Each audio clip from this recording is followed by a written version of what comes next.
Hello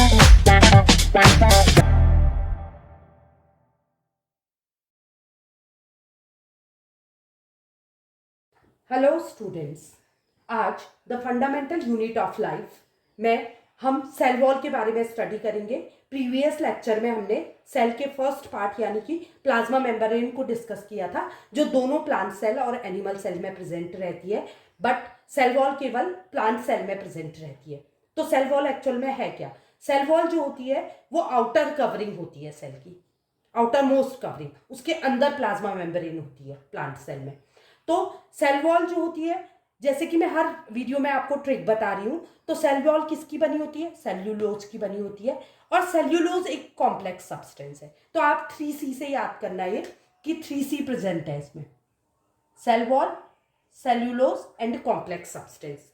तो ये complex substance present होने के कारण ये प्लांट को स्ट्रक्चरल स्ट्रेंथ प्रोवाइड करने का काम करती है। तो सेल वॉल का काम आपको समझ आ गया, ये आउटर मोस्ट कवरिंग है, ये स्ट्रक्चरल स्ट्रेंथ प्रोवाइड करती है। और किसके कारण स्ट्रक्चरल स्ट्रेंथ प्रोवाइड करती है?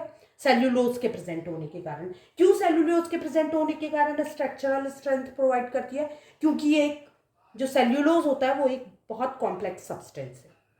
तो अब हम प्लांट सेल के बारे में फर्दर डिस्कस करेंगे। ये एक डायग्राम दिख रहा है आपको प्लांट सेल का, यही सेम डायग्राम ऐसा हो गया। तो कारण समझने की कोशिश करिए, दोनों को कंपेयर करिए, सेम सेल ऐसा कब हो सकता है। आप देख रहे हो ये सेल वॉल है and this is plasma membrane. तो प्लाज्मा मेम्ब्रेन सिकुड़ गई है। ये कंडीशन कब होती है? प्रीवियस लेक्चर में आपने ऑस्मोसिस की प्रोसेस देखी थी, जिसमें मैंने आपको 3 सोल्यूशन दिखाए थे, हाइपरटोनिक, हाइपोटोनिक और आइसोटोनिक। तो हाइपोटोनिक में क्या होता है? सेल जो होता है वो फूल जाता है, स्वेल कर जाता है। और हाइपरटोनिक सोल्यूशन में क्या होता है? सेल श्रिंक कर जाता है। तो यहां आपको दिख रहा है कि ये सेल जो है वो श्रिंक कर गया, मतलब सेल और सेल के अंदर के कंटेंट जो है वो सेल वॉल से अवे हो गए हैं। किसके कारण? हाइपरटोनिक सोल्यूशन के कारण। माने कि पानी जो है बाहर की ओर ज्यादा मूव करा, जिसके कारण सेल श्रिंक कर गया, and this process is known as plasmolysis. तो अगर प्लाज्मोलिसिस की डेफिनेशन लिखने को आती है तो व्हाट इज प्लाज्मोलिसिस? सेल का श्रिंक होना और सेल वॉल से अवे हो जाना, this process is known as plasmolysis. और ये ऑस्मोसिस की प्रोसेस है जिसमें हाइपरटोनिक सोल्यूशन में ये प्लाज्मोलिसिस का रिजल्ट देता है। अब इससे एक और क्वेश्चन आता है कि क्या डेड सेल्स में भी प्लाज्मोलिसिस होता है? तो इसके लिए हम एक एक्टिविटी कर सकते हैं।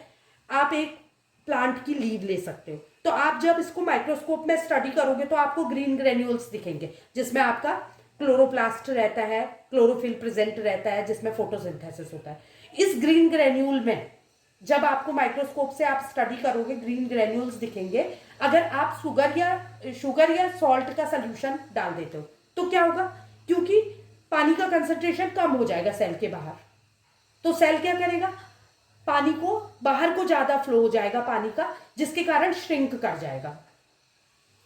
तो ये प्लाज्मोलिसिस शो करेगा। अब सेम लीव को अगर आप पानी में बॉईल कर दो तो क्या होंगे? इसके सेल डेड हो जाएंगे। अब डेड सेल में प्लाज्मोलिसिस देखने को नहीं मिलेगा। तो इससे हमको एक डिफरेंशिएशन पता लगा कि प्लाज्मोलिसिस की प्रोसेस किस में होती है। ये एक ऑस्मोसिस की प्रोसेस है जो कि हाइपरटोनिक सोल्यूशन में होती है, और केवल लिविंग सेल्स ही प्लाज्मोलिसिस शो करते हैं, डेड सेल्स में प्लाज्मोलिसिस नहीं होता है।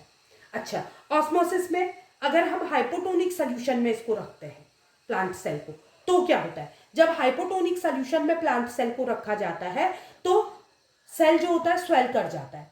स्वेल करने से ये सेल वॉल के अगेंस्ट प्रेशर एक्सर्ट करता है, तो लेकिन सेल फटता नहीं है फिर भी, या सेल वॉल फटती नहीं है। तो इसका कारण क्या है?